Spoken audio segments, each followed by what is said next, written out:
Hi everyone and welcome to my channel. My name is Zara. I am the founder and creator of my brand My Sanctuary Number 8, and welcome to my daughter Sienna's nursery.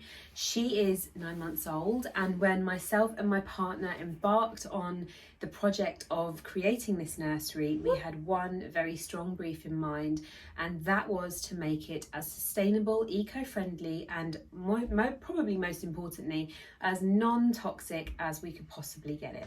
So in today's video, I want to show you the top 5 ways in which we achieved this. And perhaps if you are undertaking a similar project yourself, you may find it of interest. So let's get into it.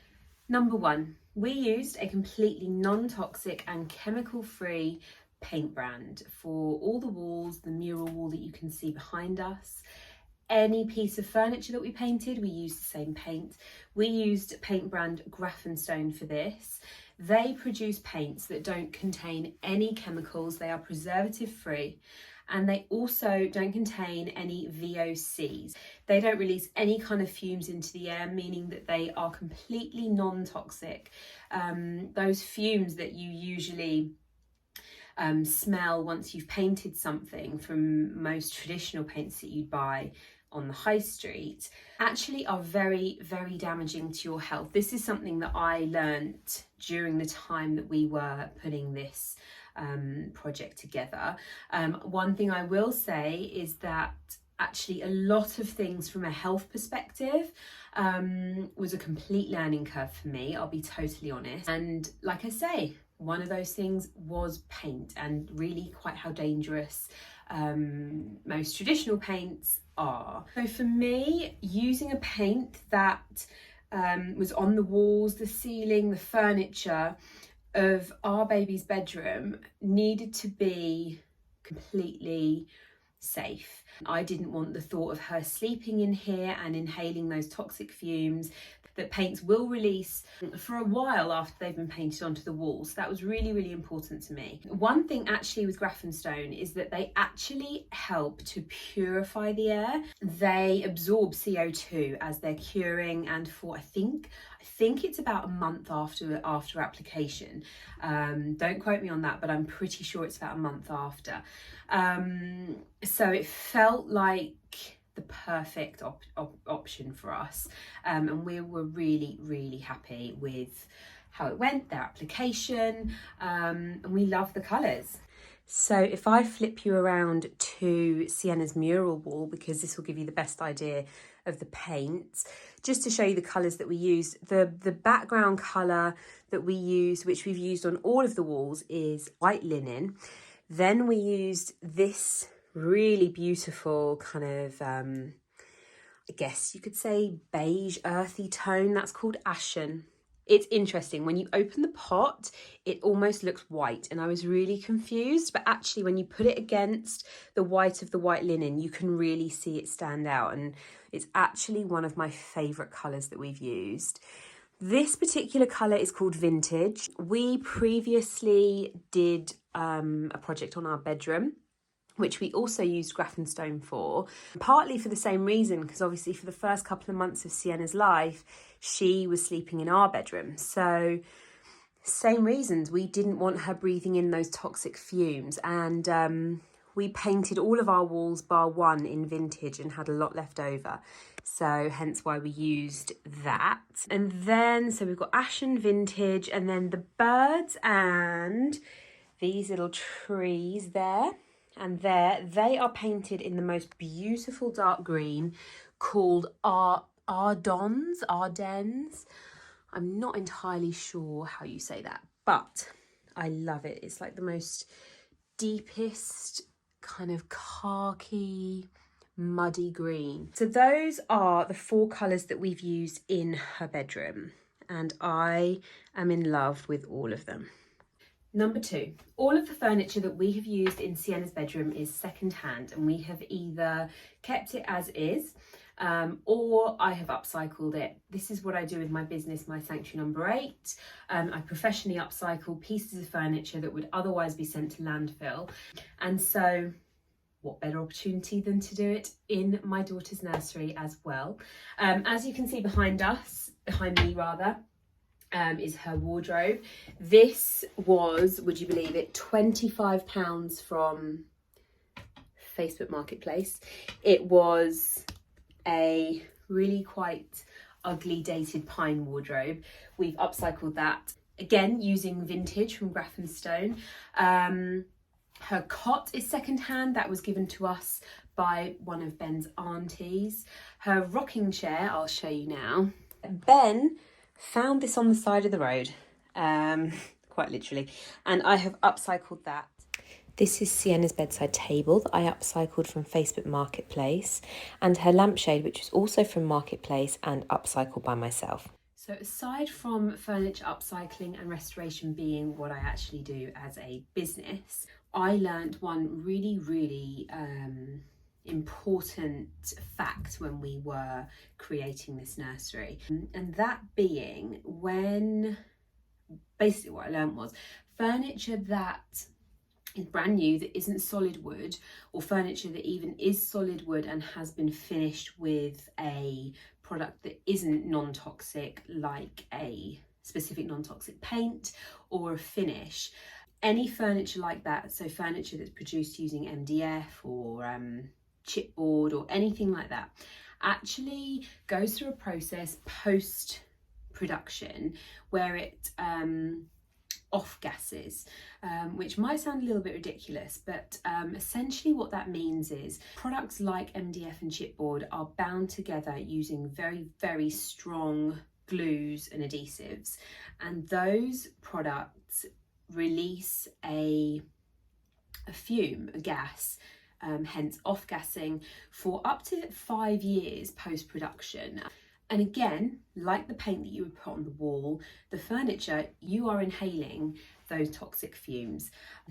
Again, this is not something that I actually knew about until we embarked on this project, which potentially I should have done knowing what I do with my Sanctuary number 8.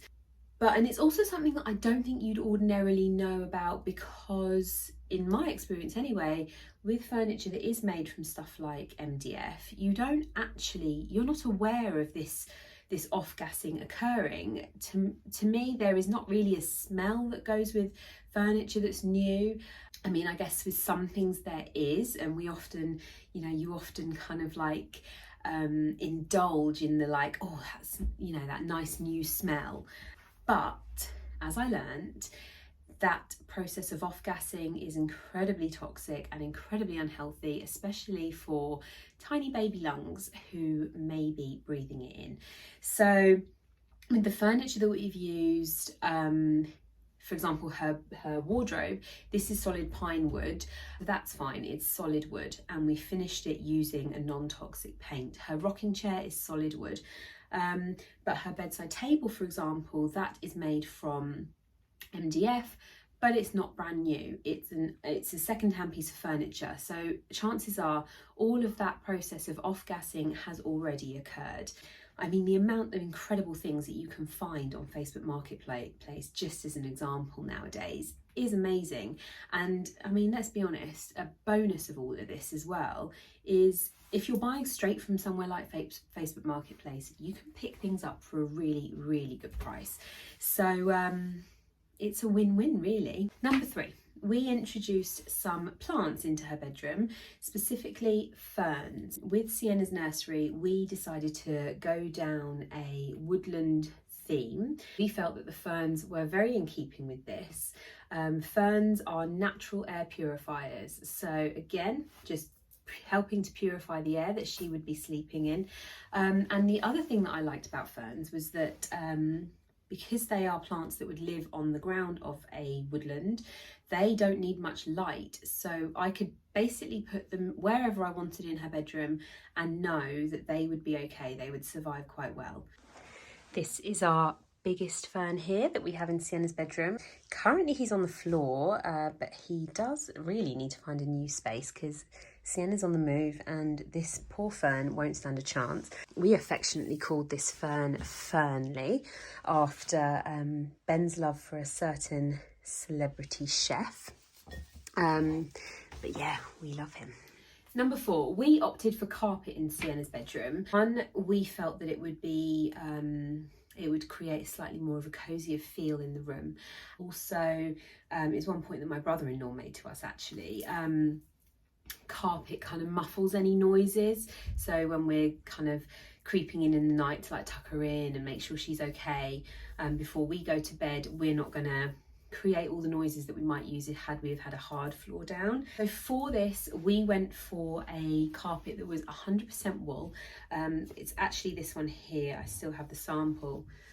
It's from Tappy Carpets. It's the Hyde Park Shell Loop 100% wool in, I don't know if it's got the shade on here. I'm not sure, but it's this one. Very natural, really nice, tight loop. So yeah, we decided to go for 100% wool again because of everything I was talking to you about with the furniture. A lot of carpets, especially, I think they're normally made with like polyester.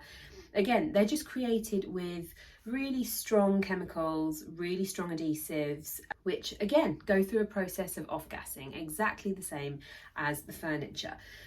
Equally with the underlay, Ben managed to source a 100% wool underlay, which I can confirm, standing on it right now, makes it still very comfortable to stand on.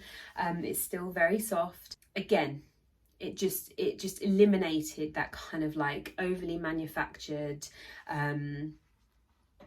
man-made fabrics that would all be created using a high volume of chemicals. So yeah, helping us to kind of bring that level of chemical and toxicity down in her bedroom. I also sourced a rug. It's 100% natural jute and also cotton. It's got these cute little cotton tassels on the side. Again, just another area of the room that we just really tried our hardest to make sure that we used fabrics and materials that were as natural and as least man-made as we could possibly get. So my final point number 5, Sienna's mattress and her mattress topper. So for this, for her cot and equally for her next to me crib that she had in her first 6 months of her life when she was in our bedroom, we sourced mattresses from a company called Little Green Sheep. They produce 100% natural mattresses. They are created using natural cotton, coconut shells, 100% wool.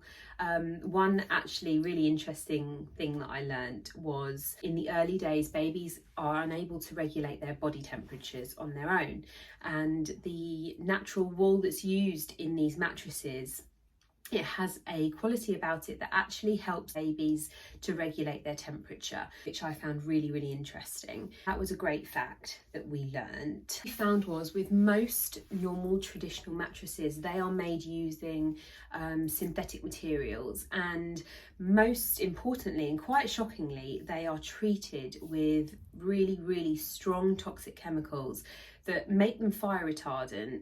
But then your baby is then sleeping on that mattress and then consequently breathing those toxic chemicals in. So you may also be wondering, like, surely you would want them to be fire retardant, which yes, to a certain degree, but one thing that I actually learned was natural wool is naturally fireproof. Honestly, it wasn't something that had actually really occurred to me ever, in the sense of what you sleep on and most importantly what your baby would sleep on.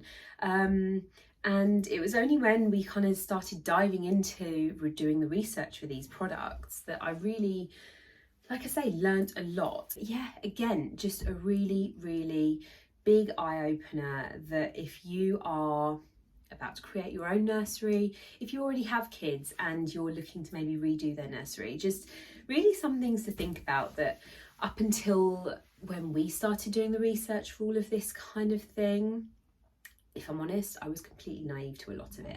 So that is my top 5 ways that we managed to create our completely eco-friendly and non-toxic nursery for our daughter Sienna. I hope you found some of this information interesting. Like I say, it was a real eye-opener for me, for myself, so I hope you find some of it interesting as well. Thank you so much for joining me on my first long-form YouTube video. Please hit the subscribe button. What I will be doing with coming up videos, I'm going to dive a little bit deeper into some more areas within her nursery with how we did things. So hit that subscribe button. If you don't already follow me on my Instagram account, then please also head over there and give me a follow there. The link is in the description down below. So yeah, it's been lovely. Thank you so much for watching, and hopefully see you in my next video. Bye.